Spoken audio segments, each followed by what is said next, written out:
And everybody knew it was going to be a big storm, but I don't think anybody realized the devastation that would be part and parcel of the path of this storm. We issued a mandatory evacuation prior to the storm for the barrier island, and we made a recommendation that all the people in the coastal areas on the mainland also evacuate.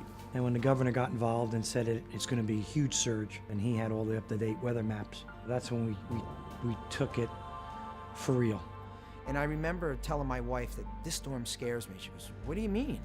I said, "It's going to push so much water on us like we've never seen if it does what they say it's going to do." Right around 6 o'clock when I saw the water break through, when I saw that water coming down the street, I knew we had problems.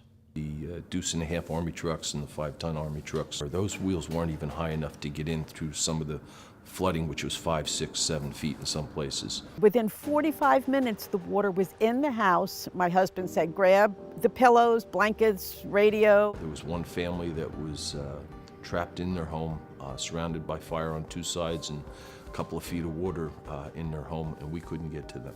We couldn't get to everybody that we wanted to get to, so we just told them to get up inside as high as they can in their house. My officers did a great job during the storm, getting as many people as we could. The water started coming in on the first floor. We were on our second floor. That water reached the doorknob. 2 o'clock in the morning, my son-in-law came, pounded on the door, and he said, "You have to leave. The water's coming up. It's coming up over your house." We were rescuing people. We took one kid out of a tree. We're in 2.5-ton troop carrier, and you sit probably 8 feet up in the air, and the water was coming in through the doors. And then as we went down a block and made a right up, going up Sampson Avenue, that's exactly when the ocean broke through. The ocean is hitting us, and a piece of the boardwalk actually hits the front of this truck and turns it into a plow. So now the water's going over, and I'm saying, don't fight it, let it take us, because you're not going to beat the ocean. When you get into a life and death situation where you don't think you're going to make it, you tend to look to the Lord and say, boy, is it my time to go now. And the next day was just a very eerie feeling. Everything was incredibly quiet, and I walked the dog in the morning and went to take our normal path, and I couldn't because the river had come up a block, and my neighbors' houses were underwater. I'm sorry. All of our neighbors were standing outside looking at the river. I didn't know what to do. Oh, I didn't know what to say. So I took my dog back home.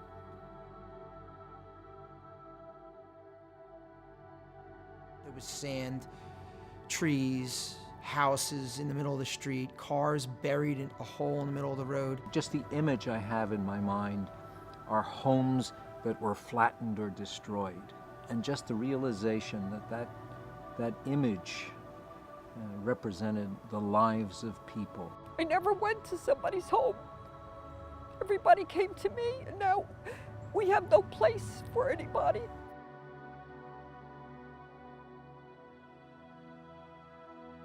We had 107 houses burned down up the road from where we are now. We had about 10,000 homes that were flooded at one level or another. 68% of my town was underwater. So whether it's 2 inches of water or 5 feet of water, once that water gets in the house, it destroys the house. You have to gut it and redo everything. I lived there for 40 years, and we never had flooding. We never had a disaster like that.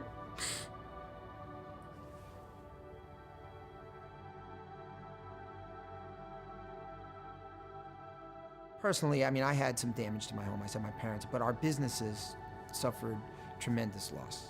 As you can know, we're at the Casino Pier in Seaside Heights. The Casino Pier and all the rides and attraction, for the most part, 90% of it's gone. Up there that night about 6 o'clock, and the roller coaster was still up, but you could see the waves starting to break on top of it. And in the morning when we got up, we walked down there, and it was all calm and tranquil. So many people around here lost so much. Everyone's always focused on the businesses. I lived it, I experienced it. My kids go to school with people that their homes are gone. It's just, how do you cope with that? It's one thing to be in a disaster and get through it. The next is the recovery phase, and I think the Catholic Charities was phenomenal in that recovery phase for us. All of the Catholic churches in town, and certainly St. Dominic's and Visitation Church, They were there. We saw them in our headquarters, checking to see where they could provide food, clothing, blankets. Their doors are still open, helping the people whose homes were destroyed.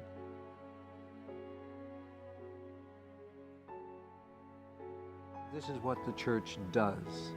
It's there to meet people in times of great need, at times of personal crisis. I was able to get a state police escort the day after the storm had ended, and I visited as many places as you could get to. You couldn't get to every place. I went over to St. Benedict's in Homedale, where there was a shelter and also a distribution center for food. Went to Belmar, Asbury Park, where I met up with the Lieutenant Governor and toured a bit with her. So I really had a chance to see as much as possible. Went to Bay Head and Bayville and all the areas along the coastline as far as I could get to. There was not 1 minute of hesitation on the part of any parish and anybody that we turned to help. And a lot of people who were not on the immediate coastline where the storm did its greatest devastation were still affected and impacted by it. And yet, no matter what they were personally suffering, they were willing to go out and do more and serve more. And that's the thing that was very striking to me.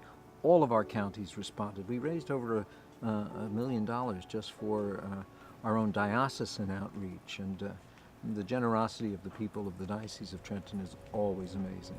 We had help from people all over the country. We had other brothers and sisters in Christ from other faith denominations in Texas and parts of the Midwest that sent us monetary contributions.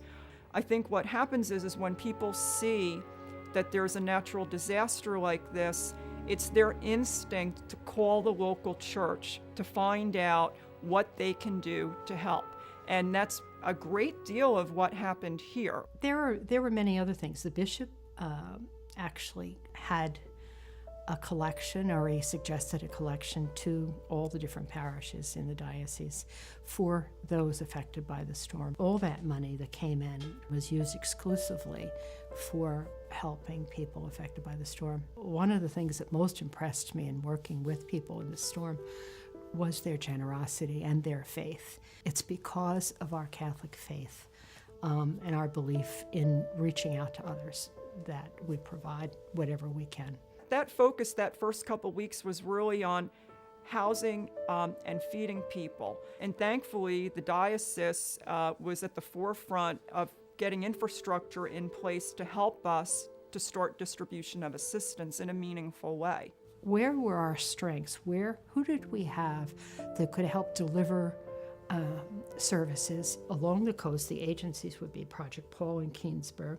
In Lakewood, we had Catholic Charities there, had a community outreach program, and St. Francis here on Long Beach Island, who was functioning out of Manahawkin. 2 of those sites were evacuated because of flooding. We weren't allowed to come into the building because they had shut off all the gas and electric to Long Beach Island. Once we had St. Mary's Parish in Manahawkin to be able to work from, we were up and running within 2 days of the storm. We also had staff who were impacted because this is their community. We also asked that the National Guard move the food at St. Francis of Assisi, the church, then transport that over to St. Mary's. In Brick, a parish that really did not have they had a Vincent de Paul, so they were doing some basic services, but not a large one. They became a focal point for a relief center. It grew, and what happened is different agencies started coming. Today, it's still a tremendous program, and they bought a building, and they have more and more programs coming in. Each one of the departments specializes in something. Our mission is to help the families that were affected by Sandy to get home. But we certainly do welcome anyone into our doors, and we take their hand and we walk them through the process. We'll use whatever resources we have to help them through their situation and try to guide them to the right places. If we don't have that information available, we'll definitely look for it and get a resolution to their situation. The Vincent de Paul Society in our diocese is very large.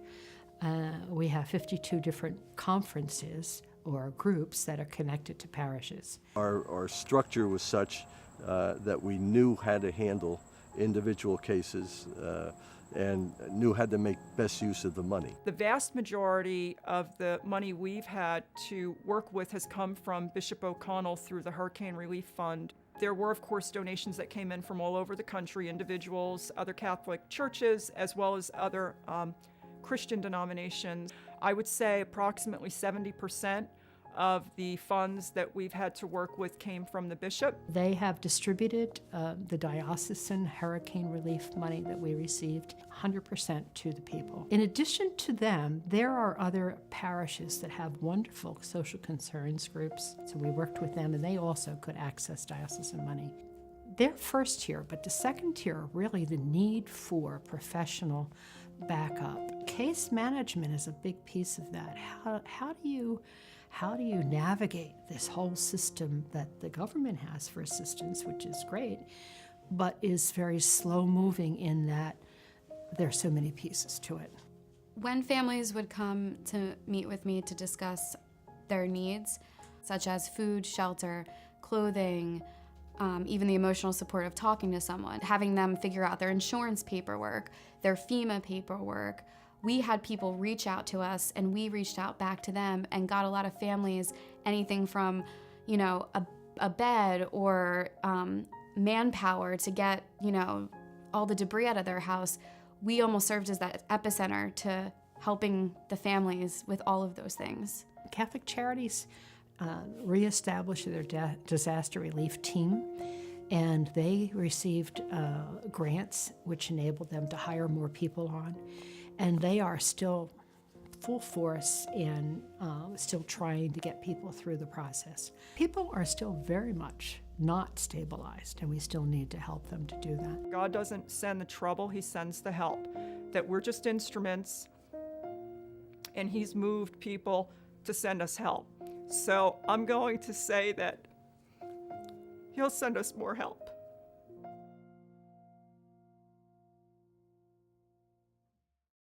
You need to be walking in the shoes of the people who live here. You go home at night, you have walls, you have floors, your clothes are there. You haven't lost most of what you own. You still have a working car. And I have 80-year-olds that 84, 85, I have a 90-year-old that we just gave a gift card to last week that have to start over. They don't have the ability to generate income. Time has a way of making people forget. Don't forget the people who live here.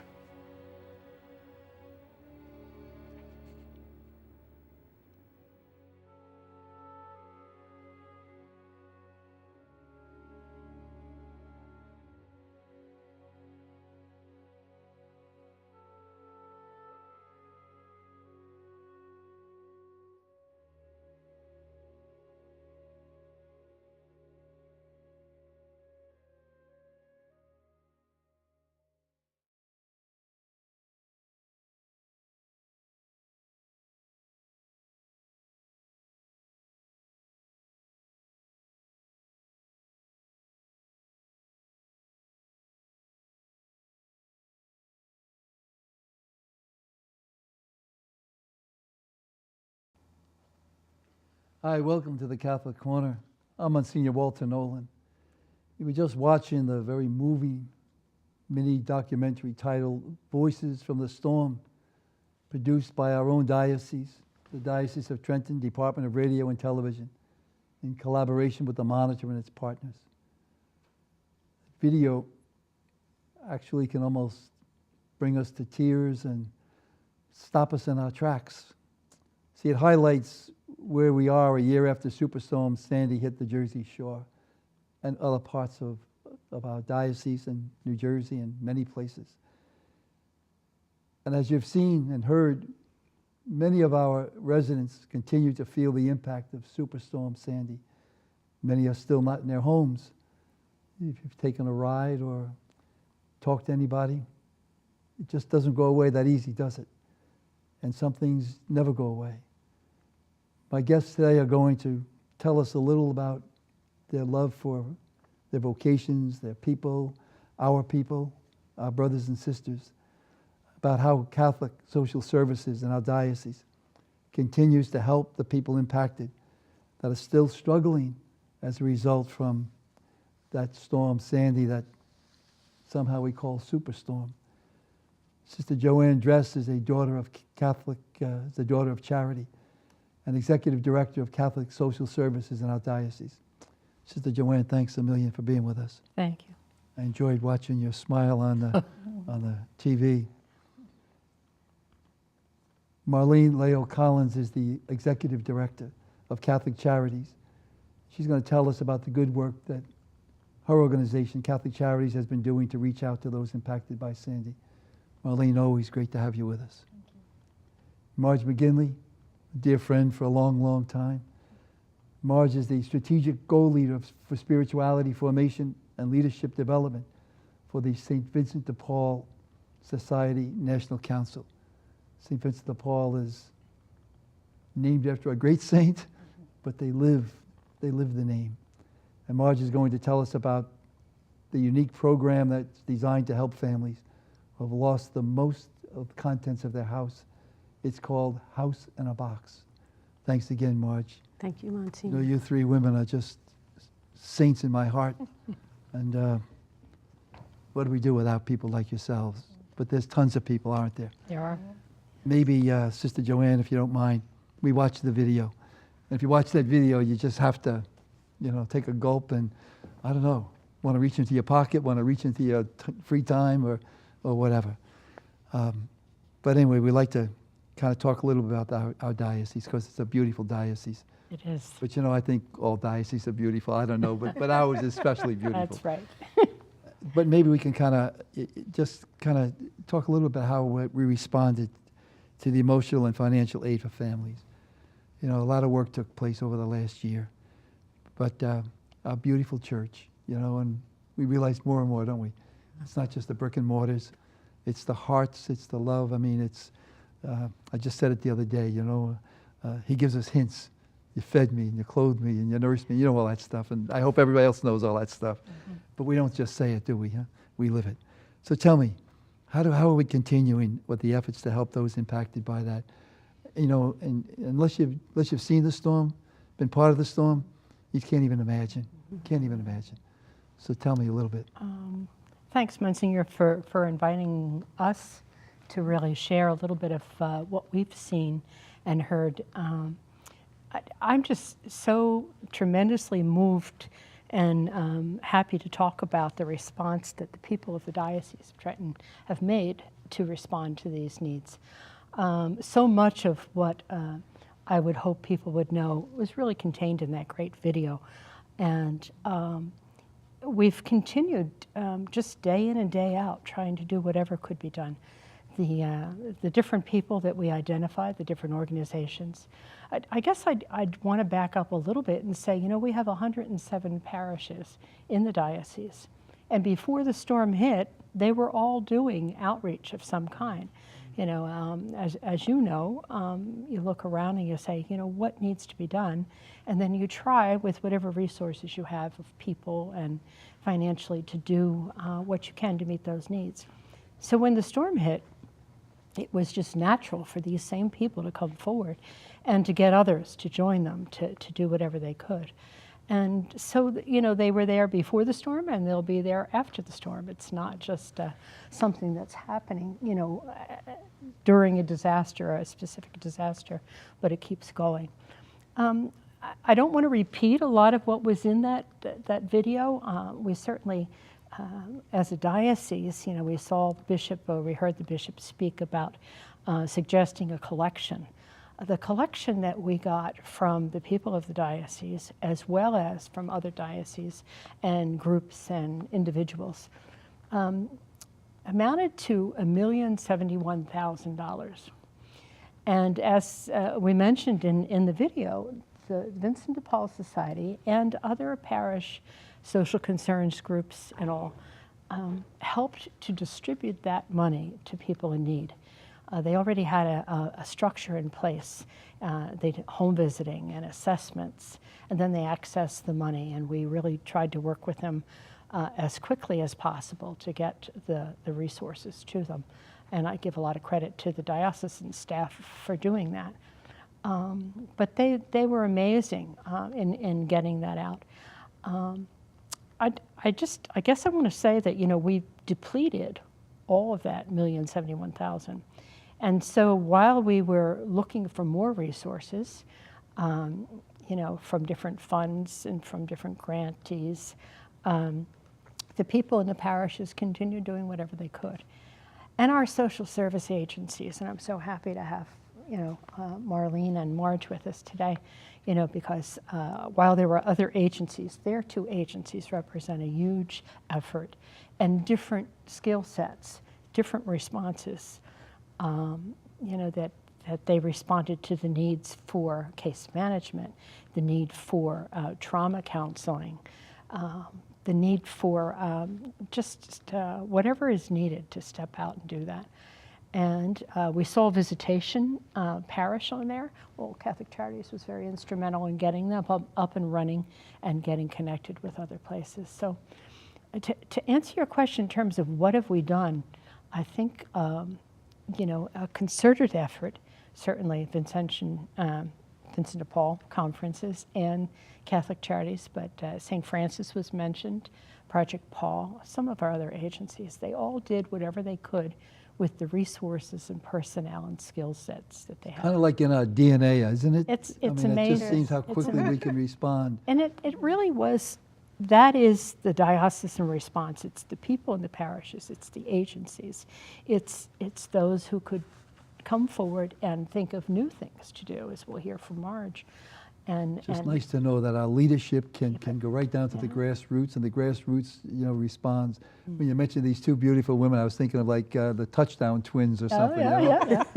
Well, I have Marlene, just sure. one piece of good news is that we have gotten word from the USCCB, the United States Conference of Catholic Bishops, that we will be getting more finances and be able to build up that diocesan hurricane relief fund, so we'll be able to continue with some of those same issues there. And I need to mention that the bishop went to Washington and kind of advocated for us to get that. Yeah, well, we need that. We do, you know, and it worked. Sure. So we're looking forward to receiving that money. We haven't gotten it yet.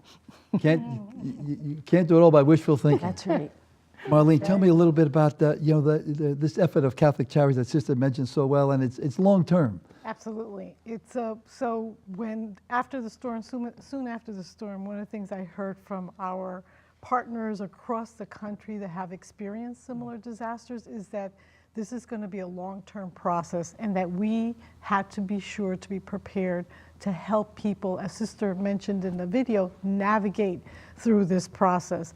And what that means is that, well, we saw the video and we saw the devastation in those communities, and people are still not in their homes.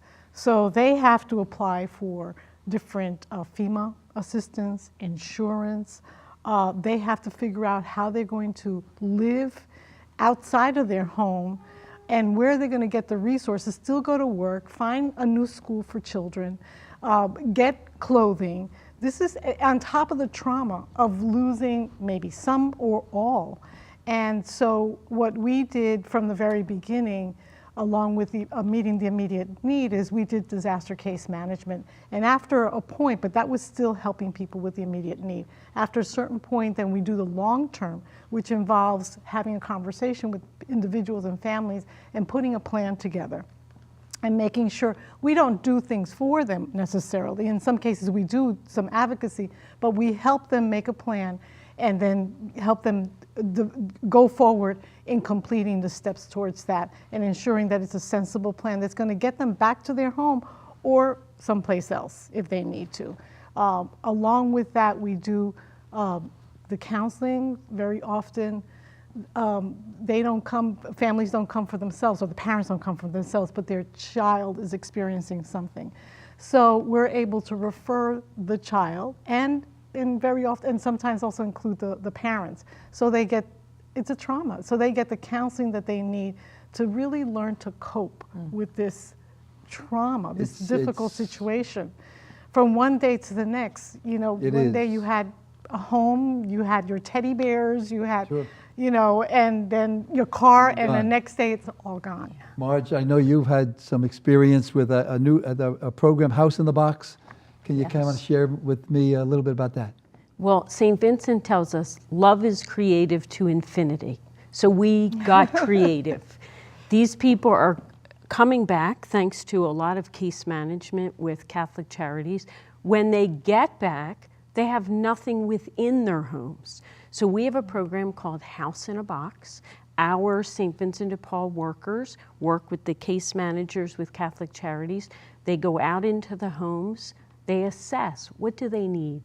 We put together a checklist, and once we have a warehouse, Monsignor, so I'm hoping somebody that's listening to this program has a warehouse that we can rent just for maybe 3 months, and we will distribute furniture, brand new, everything we're distributing is brand new, out to the people as they come back home. So that's our House in the Box. We've done it many other places in the country, so we have experience to do it well, effectively, and with great affection for these people. How big a warehouse do you need? We need between 8,000 and 12,000 feet with a loading dock. Okay, we'll just, maybe somebody's listening to all of this, so that's why we had to ask all of that. You know, the video showed us so much, and your hearts and your love. I just think it's a great thing. And very briefly, what do we still need to do? We need some support, some finances. Absolutely. We still need volunteers. We still need financial support because this is going to take a while for people to get back to their homes. Talking 5 to 7 years. 5 to 7 years, absolutely. And when we have our House in the Box, we need muscle. We need muscle in our warehouse. Well, I know this diocese has got a lot of strong people, so we're going to keep working towards prayers. that. And prayers. You know, well, listen, we're a for all praying of people. us. You know, Absolutely. you know, but it's the prayer, I think, that kind of makes us want to do more. And even the people that get, you know, it's always when these disasters happen, we all got hearts ripped up. And yet somehow or other, you know, God brings us. It's the whole thing to me is death, resurrection. Yeah. It always keeps coming out to us and out to us some more. Bless you. Thank you. You know, prayer, love, and maybe it's a message to us to love our neighbor as we love ourselves, and the neighbor is the person next door, up, down. Just help each other and pray. Be blessed and thank you. And if you can help, call us up. I'm sure we'd be love to have you. Sandy Relief, dioceseoftrenton.org. God bless. Whew, that went too quick. It did.